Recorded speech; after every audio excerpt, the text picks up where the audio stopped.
তো hello guys, আজকে আমি এই ড্রয়িংটা দেখছো এটার মধ্যে কালার করবো। তো এটার জন্য আমার অয়েল প্যাস্টেল কালার লাগবে নতুন, এটা বের করেছি কারণ কালকে আমার ড্রয়িং কম্পিটিশন আছে, এটা প্র্যাকটিস করবো। চলো এটা আমি আনবক্সিং করে তোমাদেরকে দেখাই পারবো কি না। ধরো আমি কেচিটা নিয়ে এই যে কেচি নিয়ে এসেছি, তোমরা টেবিলটা দেখছো, এটা আমার নতুন টেবিল। আমি পরীক্ষাতে ফার্স্ট হয়েছি বলে লিগে আমার স্যার আমাকে গিফট করেছে, মানে স্যারের যতগুলো স্টুডেন্ট আছে সবটার মধ্যে আমি ফার্স্ট হয়েছি। তো চলো এটাকে আমি আনবক্সিং করে।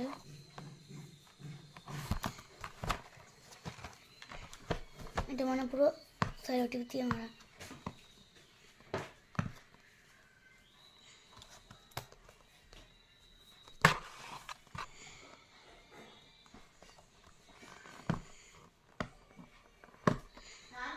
নতুন কালার একটু আস্তে ইয়ে করে আনবক্সিং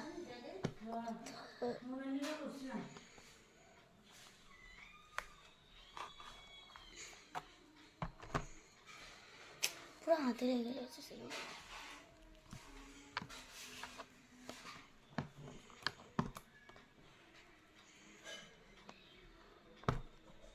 তুমি যে কালারটা আনবক্সিং করছি এটার মধ্যে 50টা শেড আছে।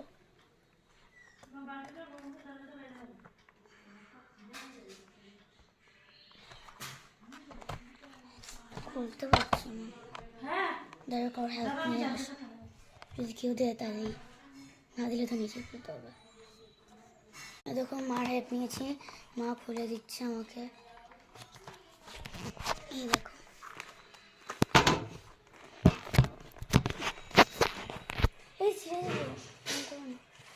এই বোঝা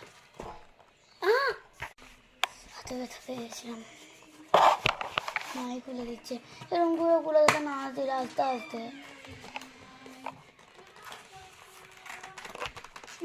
আমার মা খুলতে খুলতে তোমার বলে আমার ড্রয়িংটা কেটে আছে, কমেন্টটা জানাবে কিন্তু।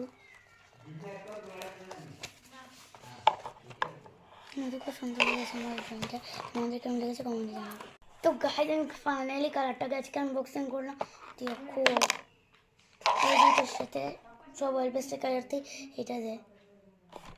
আমি এবার রেড কালারের পেয়েছি, আগে আমি ইয়েলো কালারের পেতাম। গাইজ দেখো এটা খালি পড়ে যাচ্ছে, বলো কেমন হয়ে যায়। দিয়ে কাউন্ট করে করা সেরেছে না, তো 50টা আছে, লিখে 50টা আছে নাকি।